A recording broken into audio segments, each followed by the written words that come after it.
What is up, everybody? It's Two Lock Sports here with a special little Picks and Pivots Win Daily edition for all you guys today. We're going to talk a little bit of Thursday Night Football SHOWDOWN for you and break down this slate as best we can.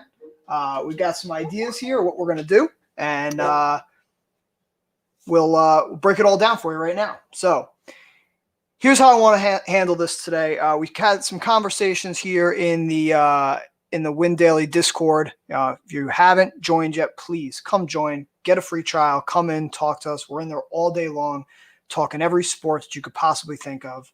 I want to make sure today that we cover one thing specifically, which one of our users brought up, and I think it's a great discussion point. We talk a lot about correlation and game theory and stacking, predicting game scripts, talking about how we think things are going to go.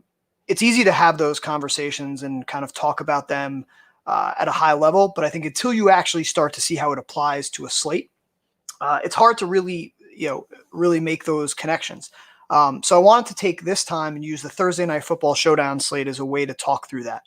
So first things first, head over to Win Daily. We have a free article today. If you go over to Win Daily, you click on NFL, our daily fantasy football articles. I'm going to take you there. I'm going to show you how easy this is to do. Anybody can do it.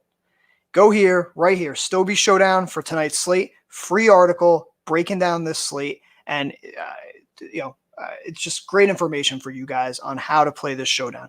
Breaking down a little bit of the game theory, the MVP candidates, each of the plays here, the flex candidates, some of the key value plays. Go and check it out. Okay. Now, I'm not getting into the plays here. That's not what we're going to do. We're going to talk about this slate in terms of how we want to build our lineups. Okay. So first and foremost, if you are new to Win Daily, make sure you're heading on over to our projections page. You head over to NFL. Be easy if my mouse worked. NFL projections, and this is the page that our boy Sticks works tirelessly on, right? You head up to the top. You pick the slate you want. In this case, we're going to do the Showdown Captain, right? And here come our projections. What's interesting about this slate is the projections and even Stobie's article on the Showdown really tell you two things that are critical. Carolina looks like the spot to attack, right? If you look at our projections and just in terms of the top plays, you see Carolina has 3 of the 4 top plays with Davis, Bridgewater, Robbie Anderson, and then 4th, DJ Moore. And if you read Stobie's article, he talks a lot about how this Carolina stack is really where we should build around. And I think if you take a look at and we'll start to build, I think you'll get an idea of how this can really work. Vegas right now has Carolina as a 2-point favorite, the higher total at 20 points, 26.5 points.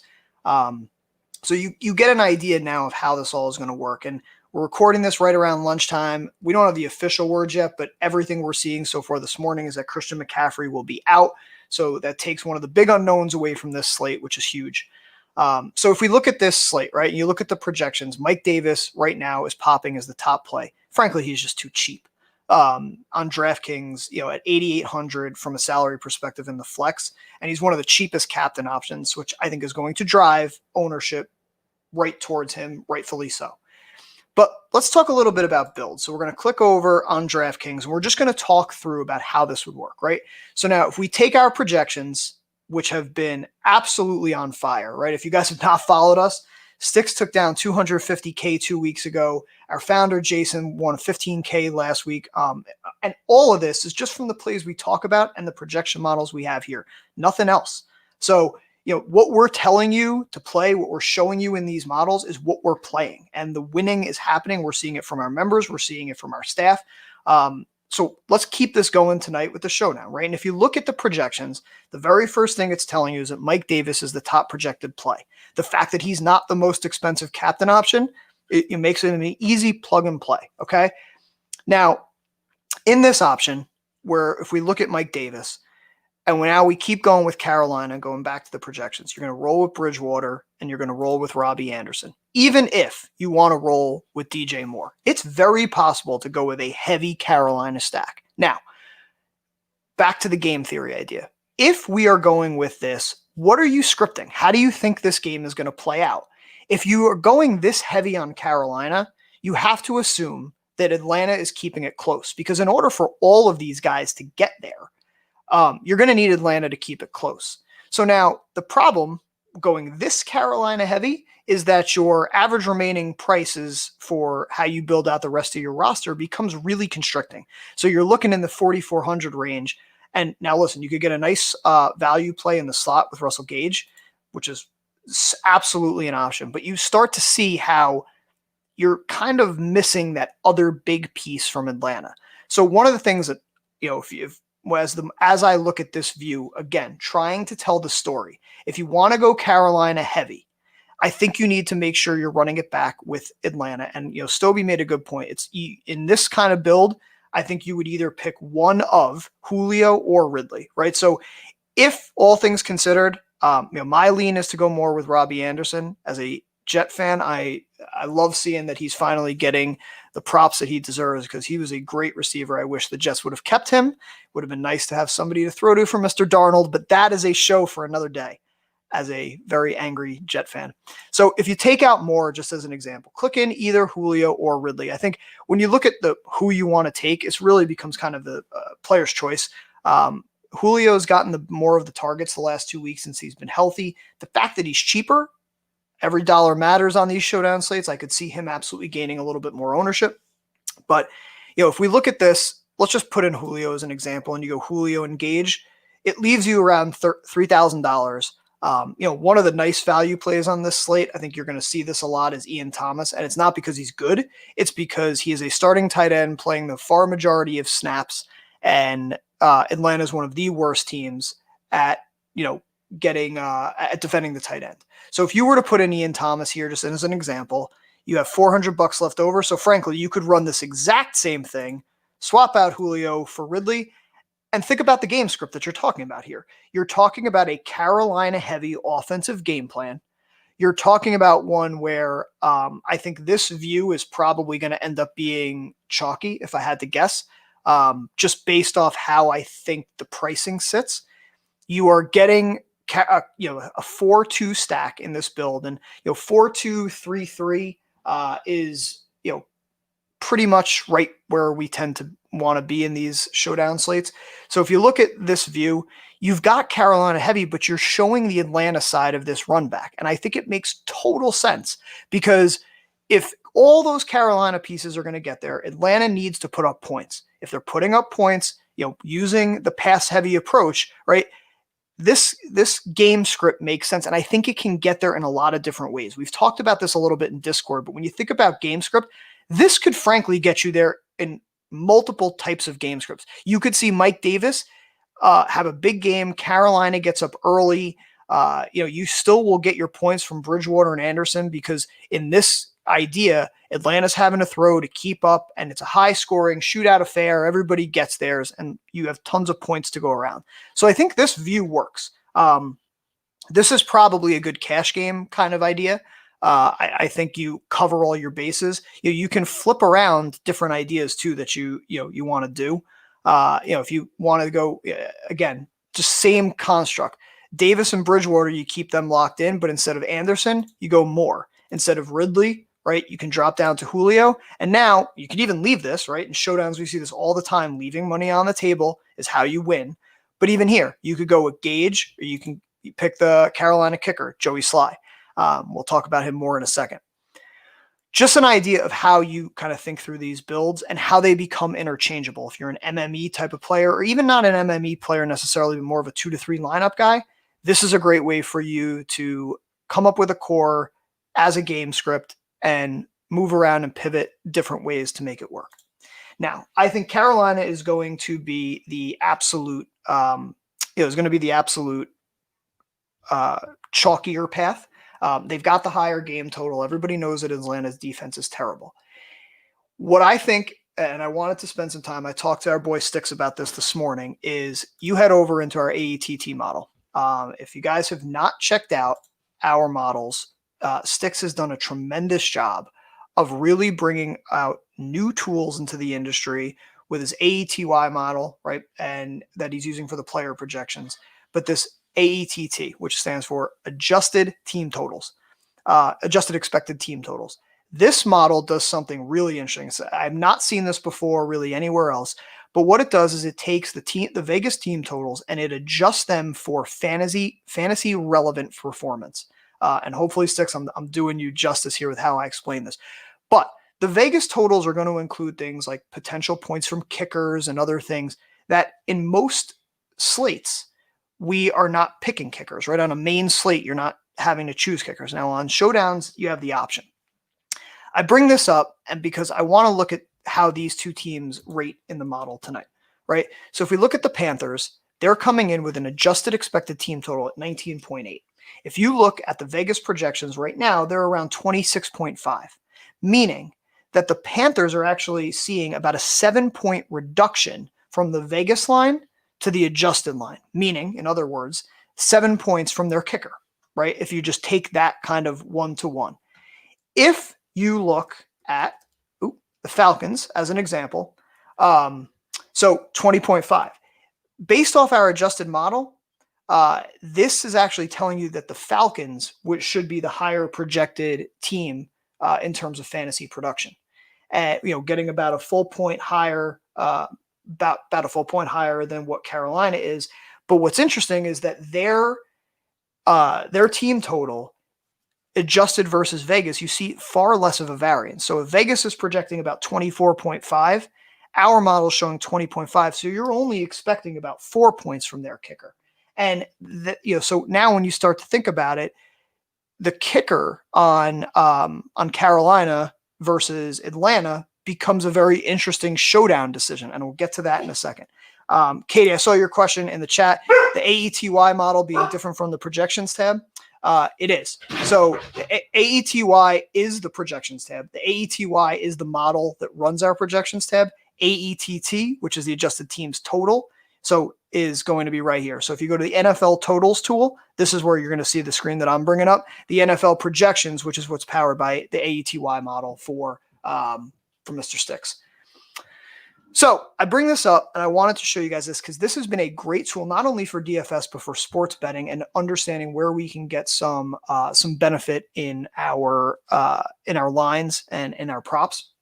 So flip back to how this can apply to tonight's slate. So if actually Atlanta, the model is telling us Atlanta is actually the better play from a fantasy projection.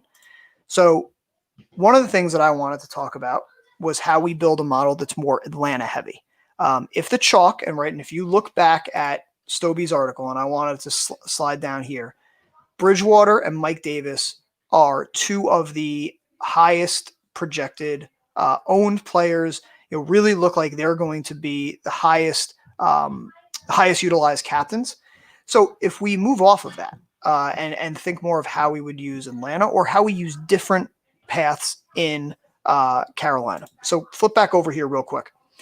What I want to look through is how we go Atlanta heavy. Now, if you're going Atlanta heavy, I think you want to play a game script where they're passing. And this is a team that runs at one of the highest paces in the league.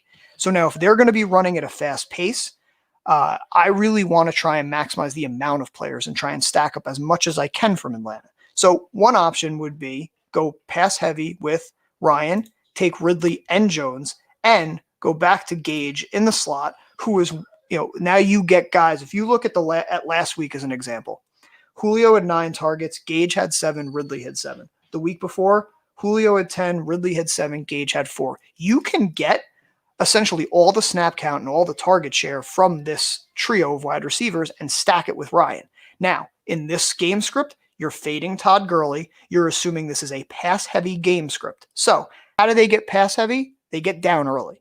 And so if they're getting down early, that likely means to me, Carolina is running the ball and they're using the running game to try and control the clock as they get out ahead. So now bring back in Mike Davis, right? Just as an option.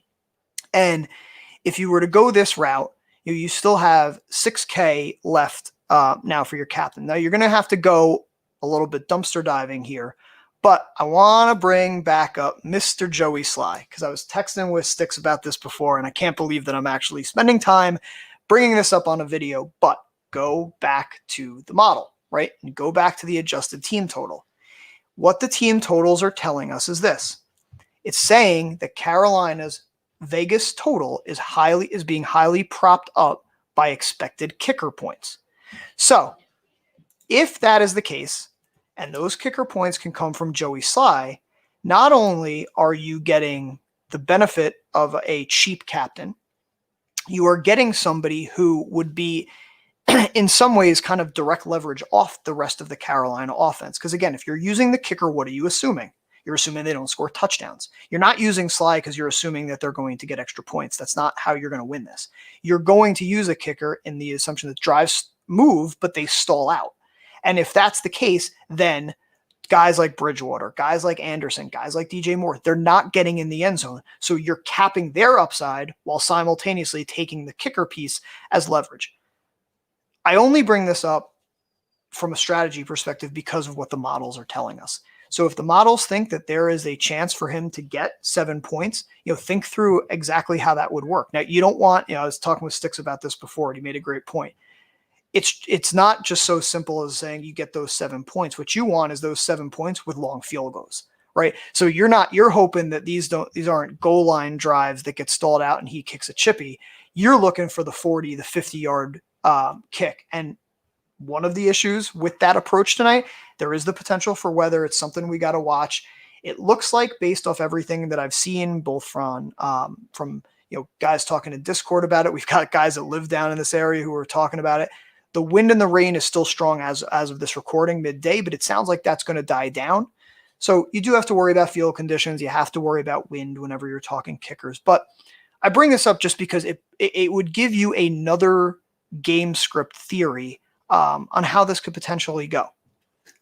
Becoming more Atlanta heavy, but assuming that Carolina is getting up and they're running the ball, they're getting their points from field goals, and then that's requiring Atlanta to keep up by throwing.